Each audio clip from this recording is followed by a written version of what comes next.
विश्वकर्मा की जयंती का पावन दिवस है और साथ ही साथ दुनिया के सबसे लोकप्रिय राजनेता, इस देश के यशस्वी प्रधानमंत्री आदरणीय श्री नरेंद्र मोदी जी का भी पावन जन्म दिवस है। मैं इस अवसर पर आप सबको हृदय से बधाई देता हूं, अपनी शुभकामनाएं देता हूं। हम सब जानते हैं कि प्रधानमंत्री मोदी जी का इस वर्ष 6 अक्टूबर को सेवा के 20 वर्ष यानी मुख्यमंत्री के रूप में और प्रधानमंत्री के रूप में 20 वर्ष पूरे हो रहे हैं। इस अवसर पर मैं उत्तर प्रदेश की जनता की ओर से देश के लिए उनकी जो सेवाएं हैं, उन्होंने जो देश को अपने नेतृत्व क्षमता से एक नई दिशा दी है, इसके लिए हृदय से अभिनंदन करता हूं, उनके स्वस्थ और दीर्घ जीवन की कामना करता हूं और आप सबको जिनके जीवन में एक नई खुशहाली प्रधानमंत्री मोदी जी के प्रयास से प्रारंभ हुई है, उन सबको मैं हृदय से बधाई देता हूं, अपनी शुभकामनाएं देता हूं। प्रधानमंत्री जी की सेवा के 20 वर्ष पूरे होने के उपलक्ष्य में आज से लेकर के 7 अक्टूबर तक प्रधानमंत्री मोदी जी के सेवा के 20 वर्ष जो मुख्यमंत्री के रूप में और प्रधानमंत्री के रूप में उन्होंने अपना यशस्वी नेतृत्व से देश को, समाज को एक नई दिशा दी है, इसको एक विकास उत्सव के रूप में उत्तर प्रदेश सरकार आयोजित कर रही है। और विकास उत्सव की शुभारंभ हमने उन कार्यक्रमों के माध्यम से किया है जो हमारे परंपरागत उद्यम हैं, हस्तशिल्पी हैं, उनके हुनर को सम्मान देते हुए आज का एक कार्यक्रम यहाँ पर आयोजित हो रहा है। मैं इस अवसर पर आप सभी परंपरागत जो हस्तशिल्पी हैं, उनके हुनर को नमन करते हुए हृदय से अभिनंदन करता हूँ, आप सबका स्वागत करता हूँ।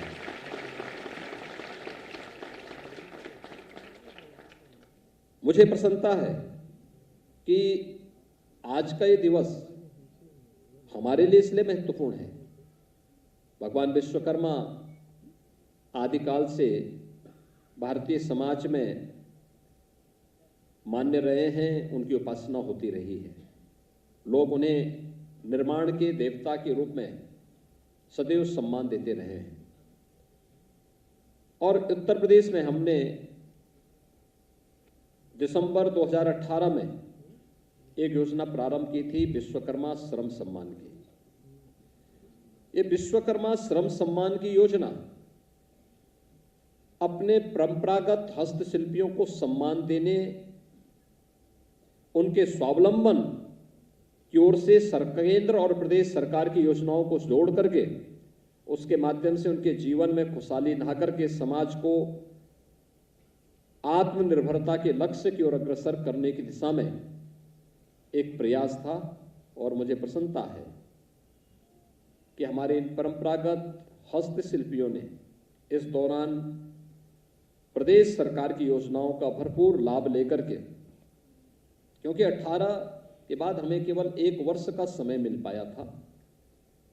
पिछले 1.5 वर्ष से पूरा देश, पूरी दुनिया कोरोना महामारी का सामना कर रही है। उस सब के बावजूद वन डिस्ट्रिक्ट वन प्रोडक्ट यानी एक जनपद एक उत्पाद और विश्वकर्मा श्रम सम्मान ने प्रदेश में रोजगार सृजन में अभूतपूर्व सफलता हमें प्रदान की। अन्यथा हर व्यक्ति चिंतित था। जब कोरोना महामारी के कारण देश के अंदर बचाव के लिए लॉकडाउन लगाना पड़ा था,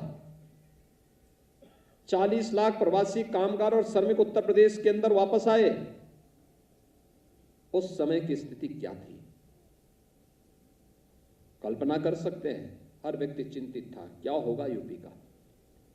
लेकिन हमारी इन परंपरागत कारीगरों ने, हस्तशिल्पियों ने और उद्यमियों ने मिलकर के ऐसा तंत्र विकसित किया इस दौरान कि हर प्रवासी कामगार और श्रमिक को शासन की योजना के साथ जुड़ने और उसके माध्यम से न केवल अपने स्वयं की सुरक्षा बल्कि अपने स्वावलंबन की ओर अग्रसर करते हुए आत्मनिर्भर भारत की प्रधानमंत्री जी की उस संकल्पना को साकार करने में उन्होंने योगदान दिया। और यही कारण है कि देश और दुनिया के लिए कौतूहल का विषय बना हुआ है कि उत्तर प्रदेश की आबादी 24 करोड़ से अधिक, और 24 करोड़ की अधिक की इस आबादी में जो अनएम्प्लॉयमेंट का रेट है, यानी बेरोजगारी की जो दर है, वह देश के किसी भी अन्य राज्य की तुलना में कम है। और यहां पर 2016 में जो बेरोजगारी की दर 17% से अधिक थी, आज वह लगभग 4 और 5% के आसपास है। यह एक सफलता की नई कहानी, वो एक जनपद एक उत्पाद और विश्वकर्मा श्रम सम्मान जैसी योजनाएं इस बात को प्रदर्शित करती हैं। मुझे प्रसन्नता है कि दिसंबर 2018 से जो कार्यक्रम प्रारंभ हुआ, इस योजना के अंतर्गत अब तक 68,400 से अधिक लोगों को प्रशिक्षण देकर के उन्हें लगभग 100 करोड़ के टोल किट भी उपलब्ध कराए गए, उन्नत किस्म के टोल किट उपलब्ध कराए गए। मैंने देखा, मैं एक गांव में गया था,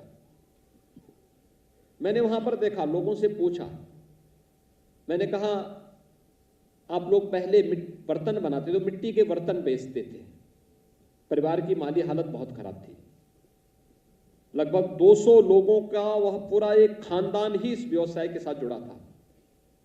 लेकिन जब हमारी ये स्कीम आई, माटी कला बोर्ड बना, मैनुअल चाक की बजाय उन्हें इलेक्ट्रिक चाक और सोलर चाक उन्हें उपलब्ध कराया गया, आज वही परिवार 4 से 5 गुना अधिक मुनाफा कमा रहा है और 200 लोगों का परिवार इसी लखनऊ के अंदर खुशहाल है। मैं यहां पर देख रहा था, तमाम बहनें आई थी, अपने पैरों पर खड़ा होते हुए आज उन्होंने संकल्प लिया है कि हम लोग सिलाई कढ़ाई के इस कार्य के साथ जुड़ेंगे।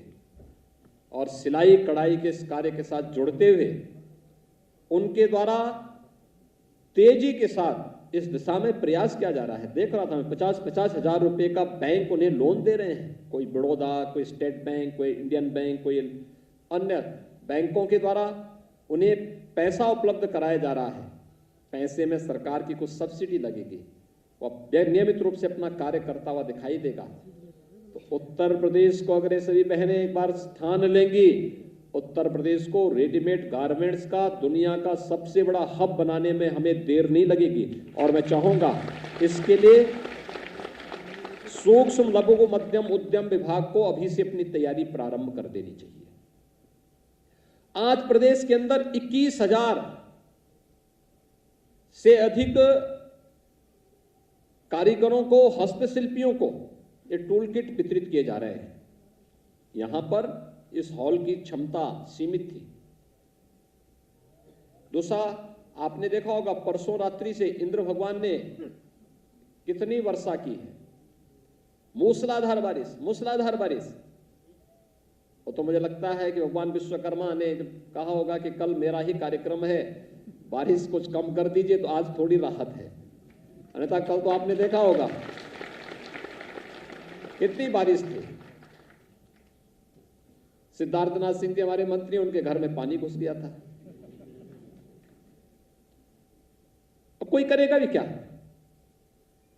एक साथ पूरा वर्ष से इतना बारिश हो, लेकिन अगर इंद्र भगवान बारिश की वर्षा कर रहे हैं तो प्रधानमंत्री मोदी जी के मार्गदर्शन में उत्तर प्रदेश सरकार अपने परंपरागत कारीगर और उद्यमियों के लिए भी इसी प्रकार की बारिश कर रही है, जिससे वह आत्मनिर्भर भारत के लक्ष्य को प्राप्त करने में अपना योगदान दे सके और स्वावलंबन की ओर अग्रसर हो सके। इसके लिए आपने देखा होगा सभी बैंक के हमारे यहाँ पे जनरल मैनेजर्स और उनके सभी वरिष्ठ अधिकारीगण स्वयं इस कार्यक्रम में उपस्थित होकर के इस कार्यक्रम को एक नई योजना के साथ आगे बढ़ा रहे हैं। मेरे लिए प्रसन्नता का विषय है कि 11,000 कारीगर और हस्तशिल्पियों को आज यहां पर 171 करोड़ रुपए का बैंक का लोन भी उपलब्ध हो रहा है। ये लोन जिसमें सरकार भी अपनी सब्सिडी देगी और उसके साथ जुड़ते हुए प्रधानमंत्री मुद्रा योजना के साथ जोड़ते हुए आत्मनिर्भरता के लक्ष्य को प्रदान करने में एक बहुत बड़ी भूमिका का निर्वहन कर सकता है। और सचमुच जो प्रधानमंत्री जी कहते हैं कि हमें परंपरागत उद्यम को और जो हमारी परंपरागत कौशल है उसको एक मंच देना ही होगा। आपको याद होगा कोरोना कालखंड में प्रधानमंत्री जी ने वोकल फॉर लोकल का एक नारा दिया था। हम अपने परंपरागत उद्यम के लिए, परंपरागत हस्तशिल्प के लिए, कारीगरी के लिए उसको प्रोत्साहित करें, उसको एक मंच दें, उसका प्रशिक्षण करें, उसे आधुनिक तकनीक के साथ जोड़ें, उसके लिए मार्केट उपलब्ध करवाएं। आज मुझे कितनी प्रसन्नता होती है। मुझे याद है जब 2017 में हम लोगों ने अयोध्या में दीपोत्सव का पहला कार्यक्रम आयोजित किया था। दीपोत्सव के उस कार्यक्रम को मैं देख रहा था। आयोजन से पहले मैंने कहा भी वहां दीपक जलने हैं, कहां से इतने दिया आएंगे। पूरे प्रदेश में हमने खाक छानी, तब 51,000 मिल पाए थे और आज इस बार हम लोग 7.5 लाख दिया वहां जलाने जा रहे हैं और सभी अयोध्या में बन रहे हैं। वहां का प्रजापति और कुमार वहां का उस बना रहा है क्योंकि उसको तकनीक के भी साथ जोड़ा गया है। मुफ्त में उसको मिट्टी मिल रही है और वह सस्ते में हमें ये सब चीजें उपलब्ध करा रहा है। हम लोग इस बात के लिए चिंतित होते थे कि चीन जैसा नास्तिक देश दीपावली के अवसर पर लक्ष्मी गणेश की मूर्ति हमें उपलब्ध कराता था और मूर्ति भी जनक किसी न उसकी शकल न सूरत। हाँ, कहीं चेहरा है, कहीं हाथ है, लेकिन मजबूरी होती थी, लोग अपने घरों में रखते थे क्योंकि बनाना छोड़ दिया था उसने स्वयं भी, हमारे कारीगरों ने छोड़ दिया था। लेकिन आज जब इन्हें तकनीक दी गई तो पिछले साल भी और इस साल भी हमारा कारीगर मूर्ति स्वयं बना रहा है और उससे बेहतरीन बना रहा है, उससे अच्छा बना रहा है और सस्ता भी बना रहा है, टिकाऊ भी बना रहा है। आज मिट्टी के बर्तन देखिए ना आप, कारीगरी देखिए ना, हमारे बढ़ई के द्वारा जो कारीगरी होती है कितनी बेहतरीन है, दिल खुश होता है। दूसरा उसका वो हर समय मौजूद भी है आपके पास, लेकिन हमने उसको महत्व देने का प्रयास नहीं किया। गांव के नावों को वो बेचारा किसी चौराहे पर ही बाल बनवाता था, कोई पैसा देता था, कोई नहीं देता था। लेकिन अब जब उसको बैंक से जोड़ने का प्रयास हो रहा है और बैंक उसको लोन देगा, वह अपना एक सैलून बनाएगा, गांव का व्यक्ति वहां जाएगा, कुर्सी में बैठेगा तो पैसा भी जरूर देगा। सुविधा चाहिए तो जेब भी ढीली करनी पड़ेगी और वह जेब ढीली करने के लिए व्यक्ति तैयार है और वह उस प्रकार की सुविधा देने को तैयार है। सरकार टूल किट उपलब्ध करा रही है, बैंक लोन उपलब्ध करा रहा है सस्ते में बिना किसी गारंटी के लोन। तो स्वाभाविक रूप से आत्मनिर्भर परिवार बनेगा और उसकी देखा देखी गांव आत्मनिर्भरता के लक्ष्य को प्राप्त करेगा। गांधी जी के ग्राम स्वराज की परिकल्पना साकार होगी। प्रधानमंत्री जी के आत्मनिर्भर भारत की परिकल्पना को हम साकार रूप देंगे। हर नागरिक स्वावलंबन की ओर अग्रसर होगा और स्वावलंबन का मतलब खुशहाली होती है, हर एक के चेहरे पर खुशहाली। यही तो स्वतंत्र भारत का, देश के आजादी के अमृत महोत्सव का उत्सव है। देश आजादी